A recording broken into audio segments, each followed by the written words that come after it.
Hello students, आज हम economics के some basic concept of macroeconomics में कुछ और टॉपिक्स को लेकर के आपके सामने प्रेजेंट हुए हैं। पहले हम आपको सारे टॉपिक्स दिखा देते हैं क्योंकि वीडियो कुछ ब्लर हो रहा है नेटवर्क प्रॉब्लम की वजह से। तो अगर आप चाहें तो लैपटॉप में अगर पढ़ते हैं तो क्लियर हो जाएंगे, लेकिन इसके अलावा कोई ऑप्शन तो है नहीं। तो देख लीजिए एक बार सारे पहले नोट्स, पहले वो कवर कर लेते हैं, उसके बाद हम आपको इसको एक्सप्लेन करना स्टार्ट करेंगे कि आज जितने भी टॉपिक कवर करेंगे उन सब सारे चैप्टर्स को पहले एक नज़र देख लीजिए।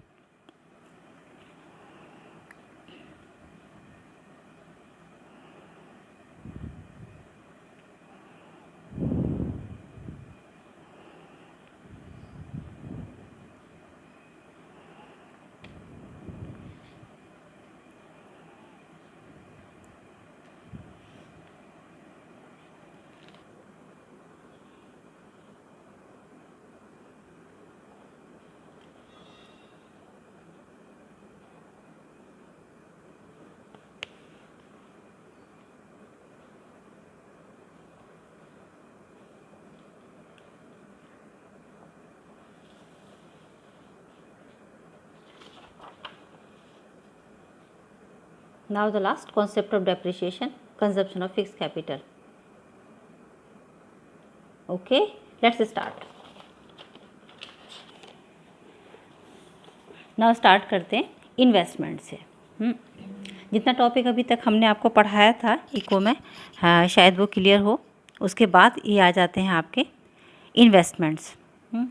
तो अकाउंट्स के स्टूडेंट है, इन्वेस्टमेंट के बारे में आपको बहुत अच्छे से पता होगा। इन्वेस्टमेंट्स मीन्स क्या होता है, अगर हम छोटे से एक उसमें कहते हैं, एक छोटे से लाइन से एक सेंटेंस बना करके हम कह सकते हैं। तो इन्वेस्टमेंट क्या होता है, जितने भी हमारी कैपिटल है, स्टॉक है जो हमारे पास, अगर वो इंक्रीज़ हो रहा है, बढ़ रहा है ना, इसका मतलब इन्वेस्टमेंट हो रहा है।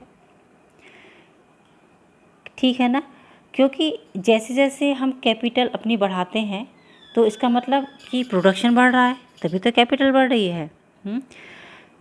तो जितना ज़्यादा हम बढ़ाते चले जाएंगे, इसका मतलब उतना ही हमारा इन्वेस्टमेंट ड्यूरिंग द ईयर बढ़ता जाएगा। तो सिंपल वर्ड्स में अगर हम कहते हैं तो increase in the stock of capital during the year, एक साल के अंदर जितना भी स्टॉक ऑफ कैपिटल हमारा इंक्रीज़ हुआ है उसे हम क्या कहेंगे, इन्वेस्टमेंट्स। ठीक है, जैसे इन्वेस्टमेंट को हमने आई से इंडिकेट किया है, आई लिखा हुआ है ना, तो I is equal to delta के। अब के क्या चीज़ है, के भी हमने बता रखा है, K is equal to capital stock. ठीक है, और डेल्टा के मीन्स क्या होता है, change in the capital stock during the year, एक साल के अंदर, एक साल के अंदर जितना भी चेंजेस हुआ है ना, तो उसे हम क्या कहते हैं, डेल्टा के।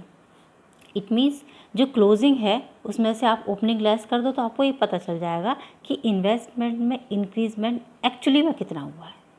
क्लोजिंग माइनस ओपनिंग, हम यहाँ लिख के देते हैं छोटा सा, closing stock minus opening stock, तो हमको ये क्लियर हो जाएगा कि हमारा ये कितना हमारा कैपिटल फॉर्मेशन हुआ है।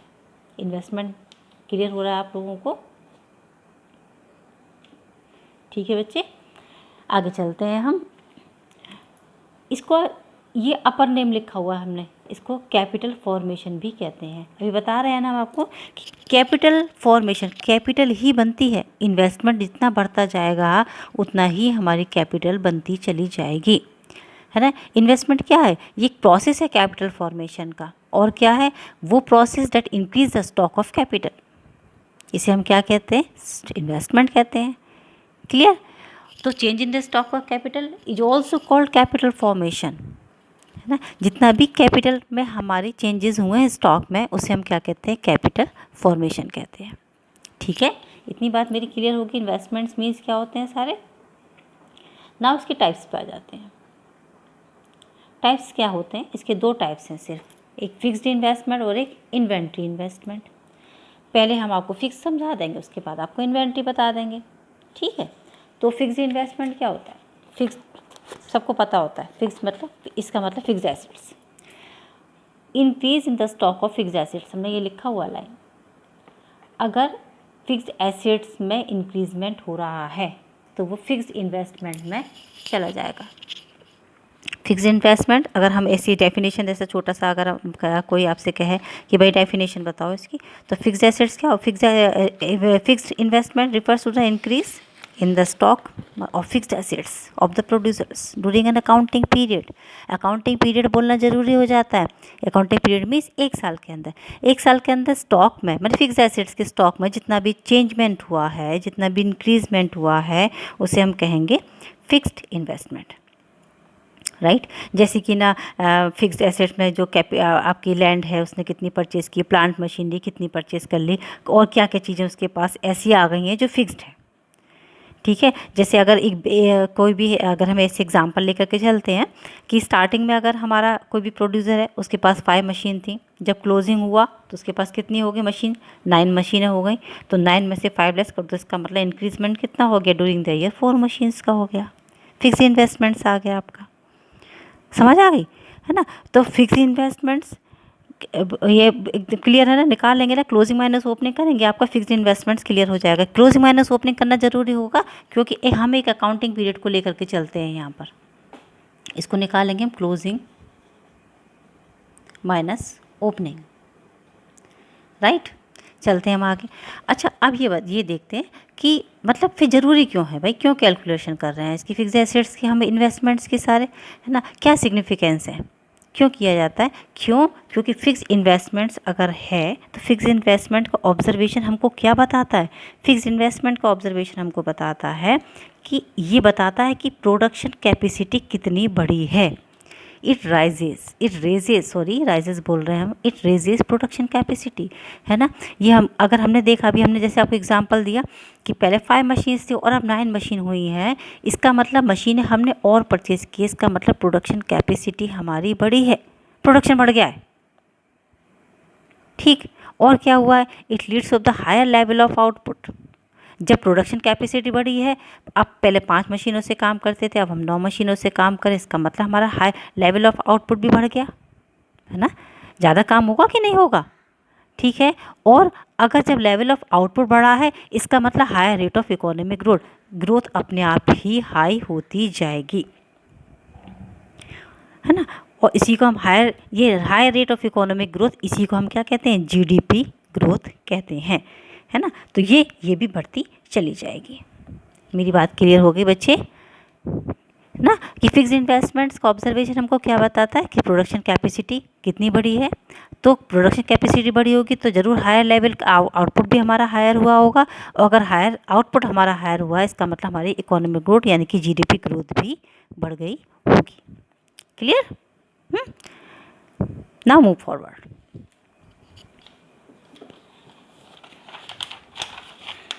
चलते हैं हम इन्वेंट्री इन्वेस्टमेंट, एक फिक्स्ड हो गया, और अब आ जाते हैं हम अपने इन्वेंट्री इन्वेस्टमेंट्स की साइड। देन इन्वेंट्री इन्वेस्टमेंट्स क्या होते हैं, इन्वेंट्री इन्वेस्टमेंट, इन्वेंट्री मीन्स क्या होता है, स्टॉक।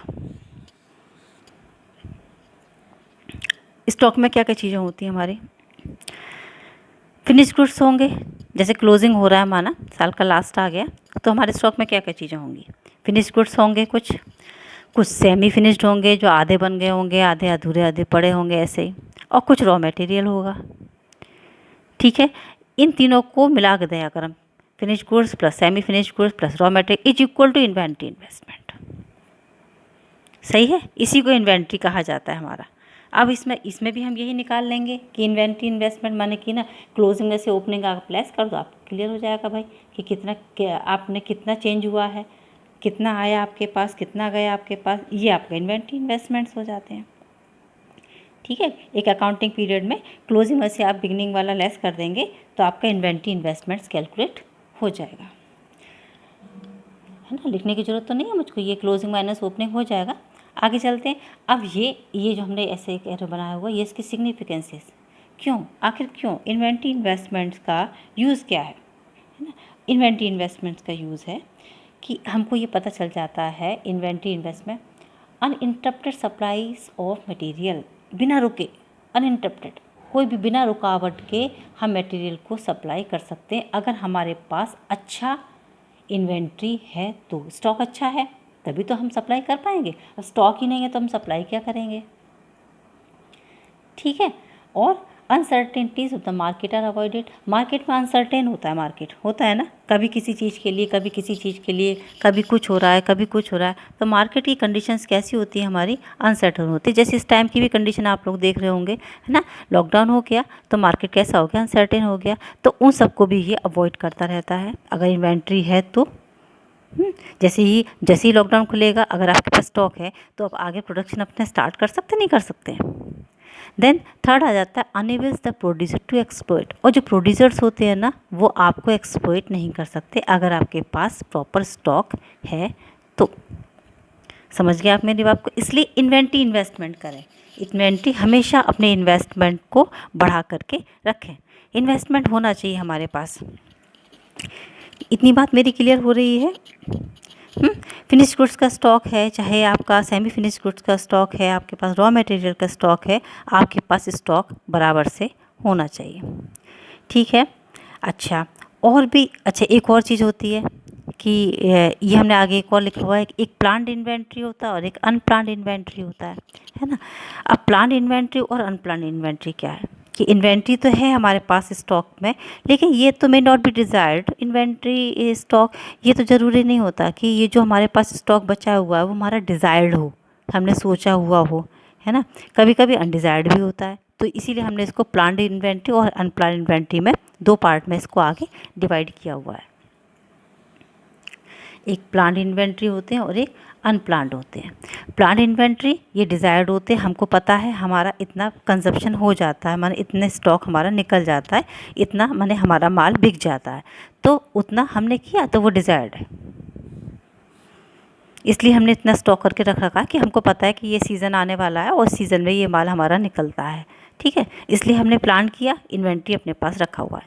एक होता है अनप्लान्ड इन्वेंट्री। अब अनप्लान्ड इन्वेंट्री क्या चीज़ होती है, ये जो अनप्लान्ड इन्वेंट्री है ना, ये किसी भी नेचुरल कैलेमिटी की वजह से, जैसे इस टाइम पे लॉकडाउन की वजह से, ये आपका अनप्लान्ड इन्वेंट्री इकट्ठा हो जाता है ना। इन्वेंट्री रखा हुआ, स्टॉक रखा हुआ है, क्यों? क्योंकि लॉकडाउन है, मार्केट बंद है। ये तो आपने सोचा तो नहीं था ना कि ऐसा हो जाएगा। इसे क्या कहते हैं, ये होता है अनडिज़ायर्ड। समझ गए मेरी बात को। तो प्लान इन्वेंट्री कौन होगा, refers to the desired inventory.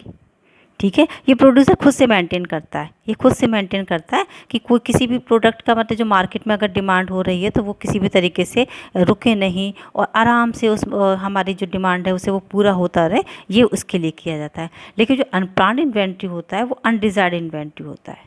ये क्यों हो जाता है, कभी कभी प्रोडक्ट किसी भी प्रॉब्लम की वजह से भी हो जाता है, हाँ, अनएक्सपेक्टेड हो जाता है। कभी कभी ऐसा हो जाता है कि ना जो चीज़ें आप बना रहे हैं वो मार्केट में डिमांड से आउट हो गई हैं, है ना, आउट ऑफ फैशन हो गई हैं, आउटडेटेड हो चुकी हैं, तो वो अनप्लान्ड इन्वेंट्री होता है, वो अनडिज़ायर्ड होता है। I think this is clear to you, right. आगे चलते हैं। यानी ये इको हमारा बहुत फेवरेट सब्जेक्ट है और इसमें हमारे पास बहुत सारे एग्जांपल्स होते हैं, इतना हम बता नहीं सकते, वीडियोस बनाने का एक टाइम लिमिट होती है बहुत। चलते हैं हम आगे ग्रॉस इन्वेस्टमेंट्स की साइड। सिंपल है, ग्रॉस इन्वेस्टमेंट्स कुछ भी नहीं है। जैसे आपने दो तरीके के इन्वेस्टमेंट बता दिया आपको, एक फिक्स बता दिया और एक इन्वेस्टमेंट बता दिया। अभी दोनों पर होने वाले जो हमारे खर्चे होते हैं, है ना, उन दोनों को ऐड कर दो तो हमारे ग्रॉस इन्वेस्टमेंट्स हो जाते हैं। Expenditure on the purchase of fix assets during the accounting period और एक्सपेंडिचर ऑन इन्वेंट्री स्टॉक, आप दोनों को अगर ऐड कर देंगे, एक्सपेंडिचर ऑन इन्वेंट्री स्टॉक लिखा हुआ है ये, है ना। कभी कभी ब्लर हो जाता है ना नेटवर्क प्रॉब्लम की वजह से, इसलिए हम बोल देते हैं इसको कि एक्सपेंस इन्वेंट्री स्टॉक लिखा हुआ है। इन दोनों को अगर हम ऐड कर देते हैं तो ये ग्रॉस इन्वेस्टमेंट्स हो जाता है और इसमें ऐसे कुछ भी स्पेशल नहीं है। ठीक है, बहुत सिंपल है। ग्रॉस इन्वेस्टमेंट्स में से अगर हम डेप्रिसिएशन को लेस कर देंगे तो वो नेट इन्वेस्टमेंट में कन्वर्ट हो जाएगा। कुछ भी नहीं है, देखो यही लिखा हुआ है। ग्रॉस इन्वेस्टमेंट्स में से अगर हम डेप्रिसिएशन लेस कर देते हैं तो हमारा क्या बन जाता है, नेट इन्वेस्टमेंट्स बन जाते हैं। ठीक है। अच्छा, हमने नेट इन्वेस्टमेंट्स निकाल रखे हैं। आखिर नेट इन्वेस्टमेंट्स की क्या ज़रूरत है भाई, है ना, क्योंकि नेट इन्वेस्टमेंट्स ये क्या होता है, ये हमको बताता है कि stock of capital in economy कितना है। इन्वेस्टमेंट ही तो बताएंगे हमको, है ना, कितना है हमारी इकोनॉमी में। Higher stock of capital increase the availability of the capital per unit of labour. अगर कैपिटल हमारे पास ज़्यादा है, इसका मतलब कैपिटल पर यूनिट लेबर की भी हमारे पास ज़्यादा होगी। ठीक है। तो इसका मतलब efficiency of labour rises, labour की एफिशिएंसी, काम करने की उनकी जो एक क्षमता होती है वो बढ़ जाती है। ठीक है। और क्या होती है, ये एम्प्लॉयमेंट के अपॉर्चुनिटीज़ को भी बढ़ाती है। क्यों है, क्यों बढ़ाती है एम्प्लॉयमेंट के अपॉर्चुनिटीज़ को? क्योंकि इंडिया में जो अनएम्प्लॉयमेंट है ना, क्यों है वो? लैक ऑफ कैपिटल की वजह से तो है भाई, कैपिटल कम है ना, इन्वेस्टमेंट है नहीं, कैपिटल कम है, इसकी वजह से हमारे यहाँ अनएम्प्लॉयमेंट फैला हुआ है। क्योंकि हमारी क्षमता ही नहीं होती कि हम लोगों को अपने एम्प्लॉयमेंट दे सकें। तो क्योंकि हम कैपिटल नहीं बनाते। अगर हम ज़्यादा कैपिटल, ज़्यादा इन्वेस्टमेंट्स करेंगे, तो ज़्यादा कैपिटल बनाएंगे, तो हम ज़्यादा लोगों को एम्प्लॉयमेंट दे सकेंगे। ठीक है। और क्या आता है, नेट इन्वेस्टमेंट। वो अब क्या आता है, प्रोडक्शन कैपेसिटी हमारी बढ़ती है। प्रोडक्शन कैपेसिटी बढ़ेगी तो ऑब्वियस बात है कि जीडीपी ग्रोथ भी उसी से ही हमारी बढ़ जाएगी। मेरी बात आपको क्लियर हो रही है? जीडीपी ग्रोथ भी बढ़ जाएगी हमारी। इतनी बातें हमने बताई, ये इसकी सिग्निफिकेंस है, इसकी इंपॉर्टेंस है नेट इन्वेस्टमेंट्स की, है ना। क्या क्या बताया हमने आपको कि ये स्टॉक ऑफ कैपिटल अगर हम बढ़ाते हैं, है ना, तो कैपिटल इकोनॉमी, जितनी भी हायर स्टॉक बढ़ता चला जाएगा हमारा, उतनी ही हमारी लेबर की एफिशिएंसी भी बढ़ेगी। ठीक है। लेबर की एफिशिएंसी बढ़ेगी, इंडिया क्योंकि अनएम्प्लॉयमेंट इसमें यहाँ पर ज़्यादा होता है, क्योंकि लेक ऑफ कैपिटल होता है, लोगों को ज़्यादा अपॉर्चुनिटीज़ मिलेंगी, ज़्यादा अपॉर्चुनिटीज़ मिलेंगी, लोग ज़्यादा काम करेंगे, तो हमारी जीडीपी ग्रोथ भी बढ़ती जाएगी। क्लियर है?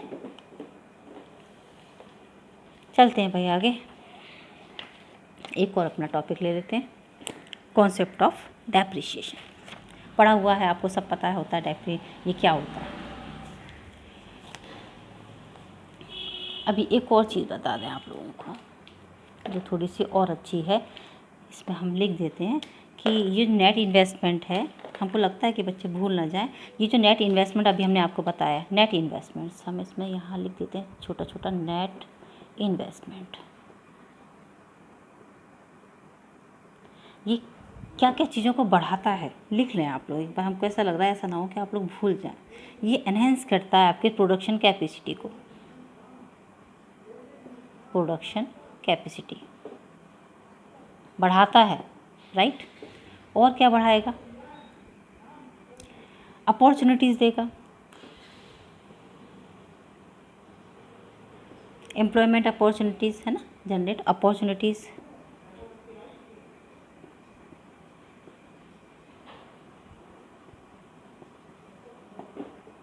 ठीक है। और क्या देगा आपको, अपॉर्चुनिटीज़ भी हो गई, एफिशिएंसी ऑफ लेबर,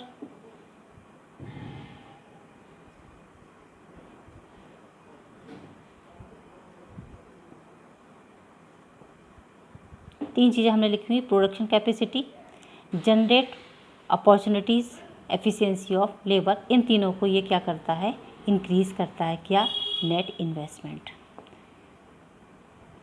ठीक है। इतनी बात क्लियर हो रही है। जनरेट वर्ड हमको लगता नहीं दिख रहा, पर ये जनरेट लिखा हुआ है बच्चे, जनरेट, GENERATE, क्लियर है। Generate opportunities. अच्छा, अब एक और चीज़ ये भी पूछ सकते हैं आप कि कैसे, कि how does the higher rate of net capital formation lead to the higher level of productivity efficiency of labour. कैसे बढ़ जाता है, कैपिटल फॉर्मेशन से कैसे बढ़ जाती है, लेबर की एफिशिएंसी कैसे बढ़ती है। क्वेश्चन आप अक्सर करके आता है पेपर में। देखो, नेट कैपिटल फॉर्मेशन हो रहा है, कैपिटल बढ़ रही है हमारी, अच्छे से हमने कैपिटल अपनी बढ़ाई हुई है, पहले फिक्स एसेट्स भी हम अच्छे अच्छे खरीद रहे हैं, ज़्यादा हम मशीनों को लेकर के आ रहे हैं अपने पास, है ना। उससे क्या होता है, जो मशीन्स होती हैं ना, वो एफिशिएंसी को बढ़ाती हैं, है ना। जैसे मतलब हम कोई भी काम है जो हम हाथ से कर रहे हैं, उसमें हमें 2 घंटे लग रहे हैं काम करने में, अगर हमने वो मशीन लेकर के आए, वही काम हमने 10 मिनट में कर दिया, एफिशिएंसी बढ़ी ना। अभी हमारे पास कितना कितना और रह गया, है ना, जो 2 घंटे में कर रहे थे, अभी हमारे पास वो 10 मिनट में हमने काम ख़त्म कर लिया, तो कितना सारा हमारे पास रहे, अभी तो 110 मिनट्स हमारे पास रह गए, तो हम ज़्यादा काम कर सकते हैं। तो इसलिए ये जो सारी चीज़ें हैं वो लेबर की एफिशिएंसी को बढ़ाती हैं। तो इसलिए डेफिनेटली हम ये कह सकते हैं कि प्रोडक्शन जो होता है वो इन सब चीज़ों से हायर लेवल का हो जाता है। इसलिए ये क्वेश्चन अगर आता है ना कि higher rate of net capital formation lead to the higher level of productivity, हाँ बिल्कुल, यस, बिल्कुल बढ़ा देता है लेबर की एफिशिएंसी को, बिल्कुल बढ़ाता है अगर हम नेट कैपिटल फॉर्मेशन को ज़्यादा हाई करते हैं तो। ठीक है, चलते हैं, अब चलते हैं हम डेप्रिसिएशन की साइड।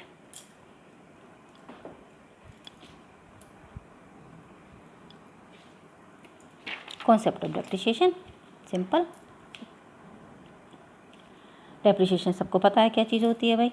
डेप्रिसिएशन एकदम, अगर अकाउंट्स के स्टूडेंट हैं 11th में सब पढ़ा हुआ डेप्रिसिएशन क्या चीज़ होती है, बता देते हैं फिर से। डेप्रिसिएशन मतलब क्या होता है कि जो हमारी वैल्यू है फिक्स एसेट्स की, उसकी वैल्यू का डिक्रीज़ हो जाना।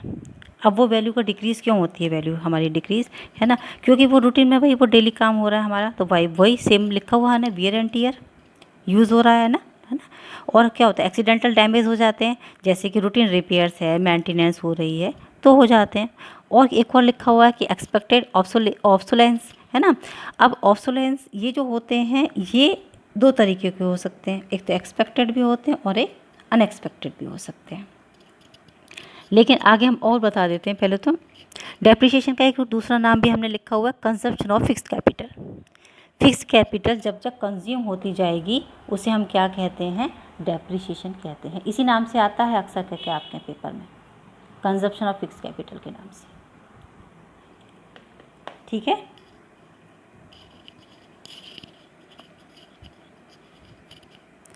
Depreciation consumption of fixed capital भी कहते हैं इसको, ठीक है ना। अच्छा, डेप्रिसिएशन क्या, डेप्रिसिएशन की वजह से ही है ना, डेप्रिसिएशन की वजह से ही फिक्स एसेट्स को हमें टाइम टाइम पर क्या करना पड़ता है, रिपेयर करना पड़ता है और रिप्लेस करना पड़ता है। पर रिपेयर करके हम कब तक काम चलाएंगे, है ना, रिपेयर करके हम कब तक काम चलाएंगे, तो हमें इसको क्या करना पड़ता है, इसको हमें करना पड़ता है, इस पर हम लिख देते हैं।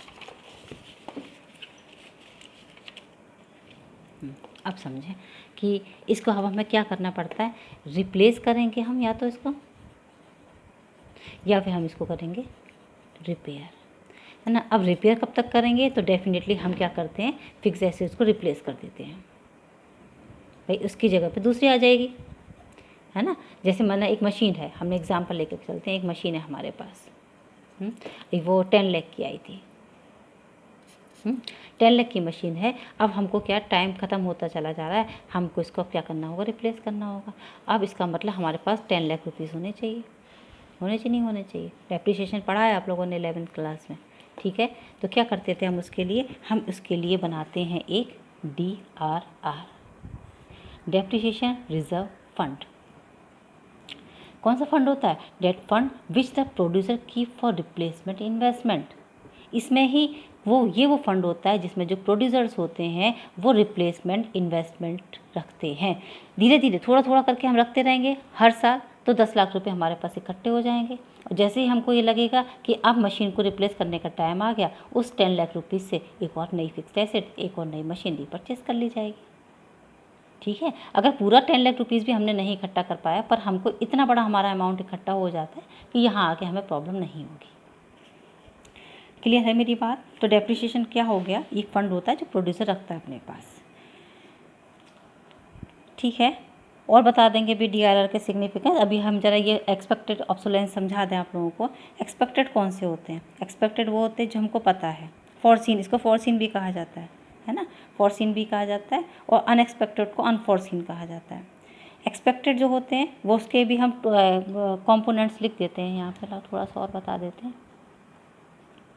एक्सपेक्टेड है, हमको पता है कि भाई ऐसा होना ही होना है, ठीक है। तो ये एक्सपेक्टेड कौन से होंगे, जब टेक्नोलॉजी कोई चेंज हो रही हो,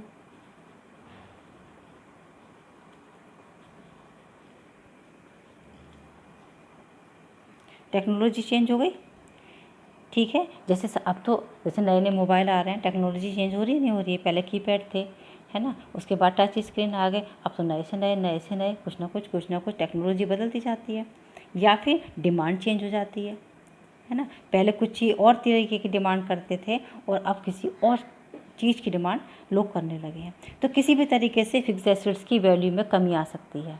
तो टेक्नोलॉजी चेंज हुई, है ना, फिक्स एसेट्स में हमारी कमी आ गई, एक्सपेक्टेड हो गया हमारा, ठीक है, एक्सपेक्टेड ऑब्सोलेंस हो गया, क्लियर। अब चलते हैं अनएक्सपेक्टेड ऑब्सोलेंस, ये हो गया हमारा अनएक्सपेक्टेड। अब अनएक्सपेक्टेड कौन सा होगा, अनएक्सपेक्टेड वो होता है जिसके बारे में हमने सोचा नहीं लेकिन हो गया, जैसे कोई भी नेचुरल कैलेमिटी आ जाए, ठीक है। मार्केट वैल्यू फिक्स एसेट्स की किसी भी तरीके से रिसेशन का टाइम आ गया, जैसे इस टाइम का ही टाइम आप देख सकते हैं, जैसे रिसेशन का टाइम है ना, अचानक से कुछ भी हो जाए इस टाइम में अगर ऐसा कुछ हो जाता है तो हमारी जो एसेट्स होती है उसकी वैल्यू मार्केट में डाउन हो जाती है ना। तो इस कंडीशन को, जो वैल्यू फिक्स एसेट्स की अनएक्सपेक्टेड की वजह से हुई हो, अनएक्सपेक्टेड की वजह से फिक्स एसेट्स की वैल्यू अगर गिरती है तो उसको कैपिटल लॉस कहते हैं। कैपिटल लॉस अनएक्सपेक्टेड की वजह से, ठीक है, जो हमने सोचा भी नहीं था उसकी वजह से अगर कुछ हो रहा है, फिक्स एसेट्स में हमारी कमी आती चली जा रही है, कोई नेचुरल कैलेमिटी हो गई है, रिसेशन की कंडीशन हो गई है, मार्केट में लगातार उसकी चीज़ों के प्राइसेस डाउन होते चले जा रहे हैं, तो वो हमारी जो कंडीशन होगी ऑब्सोलेंस की, उसे हम क्या कहते हैं, कैपिटल लॉस कहते हैं। ठीक है, ये डेप्रिसिएशन के पार्ट नहीं है, ये बल्कि ये किसके पार्ट है, ये डेप्रिसिएशन रिजर्व फंड के पार्ट है। क्लियर है, ये डेप्रिसिएशन नहीं है बल्कि ये क्या है, ये है डेप्रिसिएशन रिजर्व फंड, उसका पार्ट कहलाता है। ठीक है, जो एक्सपेक्टेड डेप्रिसिएशन ये है ना, एक्सपेक्टेड, सिर्फ जब हम डेप्रिसिएशन को कंसीडर अगर हम करेंगे, अगर हम एस्टिमेट कर रहे हैं या डेप्रिसिएशन कैलकुलेट कर रहे हैं तो हम सिर्फ एक्सपेक्टेड को ऐड करते हैं, इसको नहीं ऐड करते हैं। आप मेरी बात समझ रहे हैं, इस बात का बहुत ध्यान रखेंगे अच्छे से। जब हम डेप्रिसिएशन को कैलकुलेट करेंगे, आगे चैप्टर्स न्यूमेरिकल का आएंगे इसके अंदर, तो उसमें ये सब काम आएगा जो हम ये पढ़ा रहे हैं आपको। जब डेप्रिसिएशन हम कैलकुलेट करेंगे तो हम सिर्फ एक्सपेक्टेड को ही, एक्सपेक्टेड ऑब्सोलेंस को ही ऐड करेंगे, इनको नहीं किया जाता, क्योंकि ये हमारे डेप्रिसिएशन वाले लॉस नहीं हैं, ये कैपिटल लॉस होते हैं हमारे। क्लियर है मेरी बात? डेप्रिसिएशन इतनी बात मुझे लगता है क्लियर हो जानी चाहिए। ठीक है, ये कंजप्शन ऑफ फिक्स्ड कैपिटल, उसको डेप्रिसिएशन कहा जाता है। और कैपिटल लॉस जो होता है वो कैसे होते हैं, वो नेचुरल कैलेमिटीज़ की वजह से होते हैं, या फिर मार्केट वैल्यू हमारी गिर रही हो किसी भी कारण से, इकोनॉमिक रिसेशन की कंडीशन है उसकी वजह से। अक्सर करके डिस्टिंग्विश आता है कंजप्शन ऑफ फिक्स्ड कैपिटल और कैपिटल लॉस के बीच में। क्लियर है? इतना चलते हैं, बस लास्ट एक और पॉइंट और समझा दें। इस सब के लिए हम क्या बनाते हैं, डीआरआर बनाते हैं, इतना लॉस हमको ना हो तो इसके लिए हम एक क्या बना लेते हैं, ये हम बनाते हैं डीआरआर। डीआरआर हम इस पर समझा देते हैं आपको, हम बनाते हैं डेप्रिसिएशन रिजर्व फंड, डीआरएफ। ठीक है, अब बनाएंगे, हमें बता दें आपको कि ये डेप्रिसिएशन रिजर्व फंड ये कैसे काम करता है। तो डेप्रिसिएशन रिजर्व फंड तो हमने बना लिया, किस लिए बनाते हैं कि डेप्रिसिएशन से होने वाले जितने भी लॉसेस हैं उसको आराम से राइट ऑफ हो जाएगा, कोई प्रॉब्लम नहीं होगी। ठीक है, अगर हम ये कम बनाते हैं, ये लैक ऑफ कर देते हैं, lack of depreciation reserve fund, तो हमारा इसका मतलब रिप्लेसमेंट जो हम करना चाह रहे हैं, नया सामान लेना चाह रहे हैं, वो हम नहीं ले पाएंगे। ठीक है, इसका मतलब हमारा इन्वेस्टमेंट भी कम हो जाएगा। जब एक इन्वेस्टमेंट कम हुआ तो ओवरऑल इन्वेस्टमेंट गिर जाएगा, ओवरऑल इन्वेस्टमेंट अगर हम गिरेगा तो इकोनॉमी भी हमारी डाउन हो जाएगी, आउटपुट कम हो जाएगा, एम्प्लॉयमेंट जो हम एम्प्लॉयमेंट देते हैं वो भी हमारा कम हो जाएगा, तो हमारी इकोनॉमिक जो ग्रोथ हो रही थी वो कैसी हो जाएगी, स्लो डाउन हो जाएगी। स्लो डाउन हो जाएगी तो हमारा लो लेवल का इक्विलिब्रियम ट्रैप बन जाएगा। इस हम ट्रैप को अगर हम समझते हैं तो देखो हम समझाएं, एक ट्रैप बन जाता है कब, हम ये कब कंडीशन समझा रहे हैं आपको, अगर हम डीआरएफ नहीं बनाते हैं तो। ठीक है, lack of depreciation reserve fund कम बना रहे हैं, हम बना ही नहीं रहे हैं, हम कह रहे अरे पैसे कौन खर्च करे, 1 लाख रुपए डीआरएफ में डल जाते हैं, हम नहीं डालेंगे इसके अंदर, है ना। तो क्या होगा, नहीं डालोगे तो फिर क्या होगा, जब रिप्लेसमेंट करने का नंबर आएगा तो हमारे पास पैसे नहीं होंगे, पैसे नहीं होंगे तो मशीनरी नहीं खरीदेंगे, मशीनरी नहीं होगी तो प्रोडक्शन नहीं बढ़ेगा, प्रोडक्शन नहीं बढ़ेगा तो जीडीपी रेट नहीं बढ़ेगी। ठीक है, अब हम इसको समझाते हैं। जैसे हमने इन्वेस्टमेंट नहीं किया तो हम सबसे पहले लिखेंगे हम इसमें लो इन्वेस्टमेंट, हम नहीं करना चाह रहे, कौन करे, पैसे बचा लो जितना बचा सकते हैं। ठीक है, जब हमने इन्वेस्टमेंट नहीं किया इसका मतलब हमारा क्या हो जाएगा, आउटपुट हमारा कम हो जाएगा, लो आउटपुट। ठीक है, अब जब लो लेवल का आउटपुट हो रहा है हमारा तो इसका मतलब क्या हो रहा है, हमारी इनकम के साथ साथ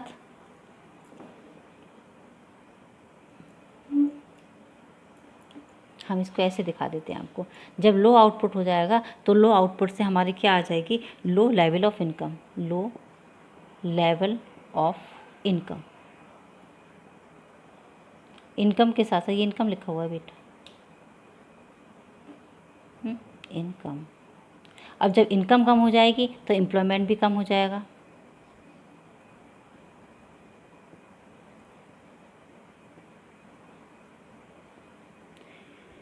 ठीक है, जब एम्प्लॉयमेंट कम होगा, है ना, लोगों के पास पैसे ही नहीं है, इसका मतलब डिमांड भी वो लोग कम करेंगे।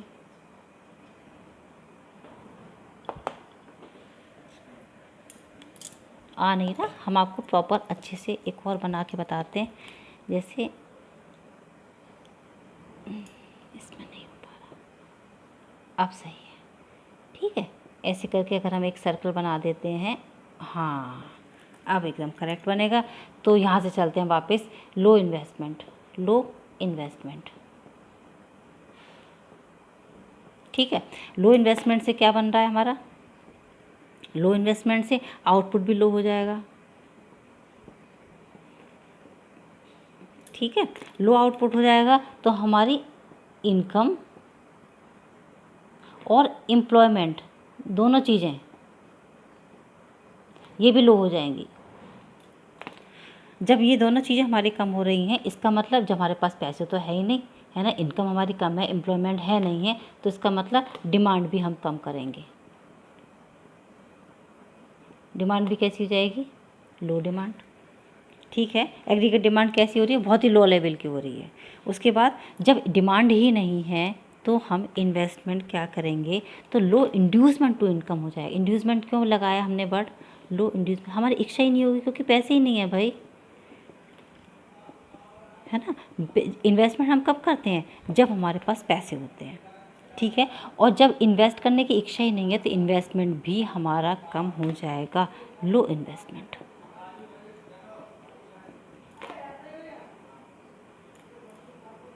वापस आ गए। इस तरीके से ये सर्कल ही यहाँ पर ऐसा घूमता रहेगा। फिर से समझा दें हम आपको, ये हम क्यों कब बता रहे हैं आपको, ये क्या चीज़ है, ये है DRF, DRF, depreciation reserve fund.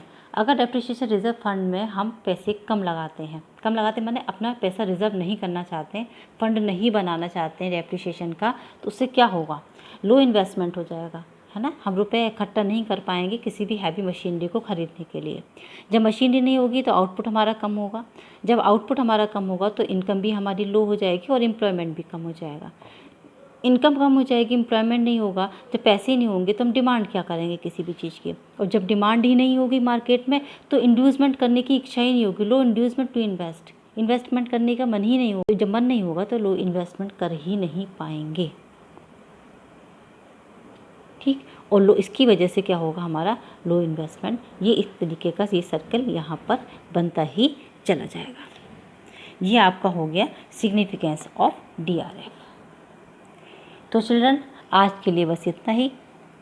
अब हमारा गुड बाय कहने का टाइम आ गया। नेक्स्ट अब हम स्टॉक एंड फ्लोज के बारे में नेक्स्ट वीडियो में हम आपसे डिस्कशन करेंगे।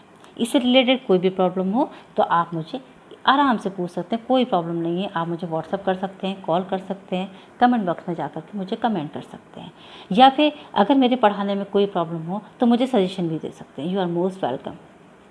Okay okay children, good bye, bye bye.